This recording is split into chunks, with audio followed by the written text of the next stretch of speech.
Шымкентте отырмын. Енді мына Алматыдағы, Нұр-Сұлтандағы және Қарағандыда басталған коронавирус карантині. Қазір ауылға баратын болсам, Алматыға карантинге мені қамай ма, қамамай ма білмедім. Бірақ не болса да қала жабық. Сондықтан екі ойлы болып отырмын. Барайын ба Алматыға, бармайын ба? Өткені барсам, карантинге қалмасам, одан не пайда? О жерге сиям ба? Үйге барсам, сосын ұзаққа созылып кетсе, қаладан шыға алмайтын мүмкіндік болмаса шығуға. Одан не пайда? Бала-шағам ауылдан кеткен, Алматыдан. Каникул қалай басталды, ауылды жерге барды. Шешем қаланың сыртында тұрады.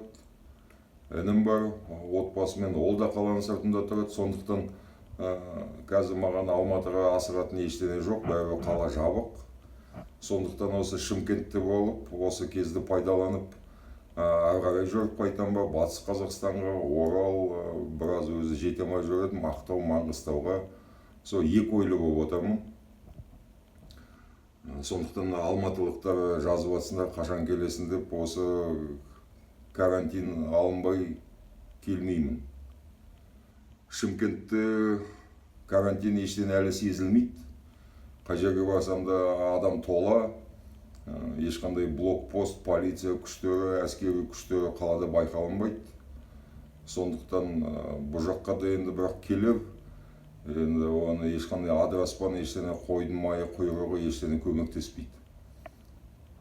Маңдайымызға не жазылған, пешенемізге осы жазылды ма деп жүре береміз, енді қазақ болғасын басқа не істейміз, амал қандай бізде. Соны Шымкентте болған бір оқиғаны айтып өтейін бүгін. Біраз Шымкенттің кісілері мені кездесуге шақырды.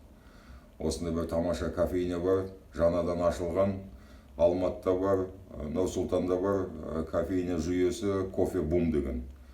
Кофе сапалы, тыныш, ыңғайлы жер, сол жерге келіңіз деп жетіп бардым, қуана-қуана. Осы шынтақтың астына жастық салып жатып, бір сапар келсе кофе сіміріп алайын деп. Барсам, кіріп барсам, здравствуйте дейді кіреберістегі қызметкері. Антан болдым, күтпеген жерде. Жан-жағыма қараймын, ішері адамдар отыр, бір бос орын жоқ. Кілең қазақтар сонда. Персоналы жүр, кілең қазақтар. Өзі Шымкент сондай қала ғой. Қазақтың ортасы, қазақтың ордасы, басқа ұлттың өкілдерін кездеспейсің.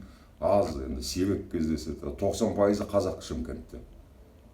Соған қарап ана қызметкерге здравствуйте десе, есің дұрыс па, неге өйтіп сөйлейсің десем, бізде бұйрық бар дейді. Қандай бұйрық? Кім айтты оны саған? Біздің администратор айтты дейді. Қайда ол? Кім кәні көрсет? Дәл қазір ол жоқ. Қызығы екен ол. Кім ол? Ұлты кім десем, орыс дейді. Сонда оларға айтам да, сендер жалғыз орыс келіп, сендерді мына ауыздарын салпиып жүрсіңдер, қазақ орысша сөйлесіп қойған сендерді, бағындар өздеріне. Клиент қазақ, клиенттерін қазақ, өздерін қазақсыңдар, орысша сөйлеп қажет не? Білмейміз енді, бізге солай айтты.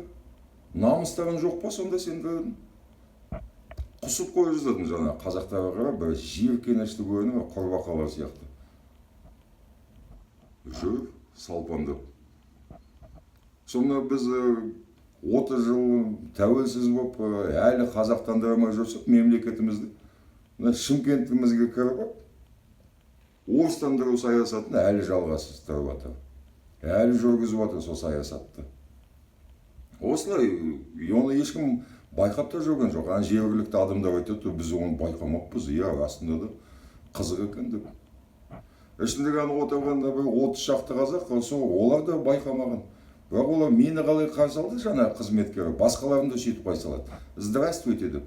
Администратор айтты дейді. Келген, кеткен адамға сәлемдеме жолдап, қоштасу бәрі орысша сөйлеу керек деп.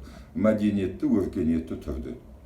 Сондықтан мына кофе бум деген. Енді мен бұндай жерге бармаймын. Нұр-Сұлтан болсын, Алматыдағы кофе бум қойсын ондай. Оған барып, алтынмен жалатып қойса да адысын. Енді оған аяғым баспас. Мен өзім қай жерге барсам да, маған бір здравствуйте десе, о жерден ештеңе сатып алмайын, қырсығып шығып кетем. Басқа жақын арада 5 шақырым жерде дүкен, кафе болмаса да бармайм.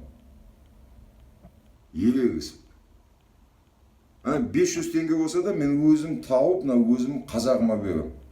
Қазақша сөйлейтін, қазақшама сәлемдер берген, қазақша күтіп алған. Әрқайсымыз сөйтіп істеп жүрсек қой.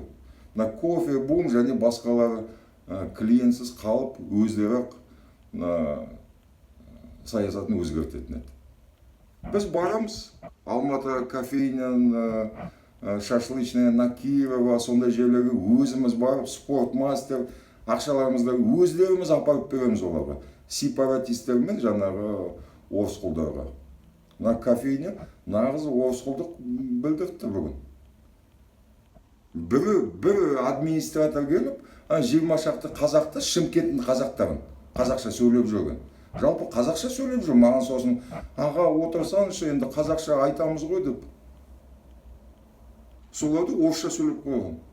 Шала-пұла сөйлеп, әзер сөйлеп, здравствуйте деп. Не сұмдық? Сонда Шымкенттен кейбір кезде айтады, менен сұрайды, осы Көпбаев деген қалай шыққан ол жерде, клиент қазақтың ортасы, ол жерден қалай шығады осындай мақтабастар деп. Шығады, әр жерде бар. Қызылордада да бар, Таразда да бар, Батыс Қазақстанда да бар. Әбден уланып, милары су болып кеткен, әріп, орыстанып кеткен қазақтар әлі бұлай жеткілікті бізде. Оның үстін келіп, басқа ұлттың өкілдері келіп, қазақ болып жүрген қазақтарды орыстарға айналдырмақшы. Сондықтан жарнама ретінде кофе бум Шымкентте ашылған. Желтоқсан 21 Қонаев қиылысында мен қазақпын, менің ұлттық намысым бар дейтін, ондай жерге бармау керек. Саясаты өзгермей. Здрасте деген болмау керек қазақтың жерінде. Сәлематсыз ба, армысыз, ассаламағалейкум, қош келдіңіз. Әйтеуір не десе де қазақшадан басталу керек, қазақша болу керек. Солай емес па ағайын? Қалай ойлайсыз?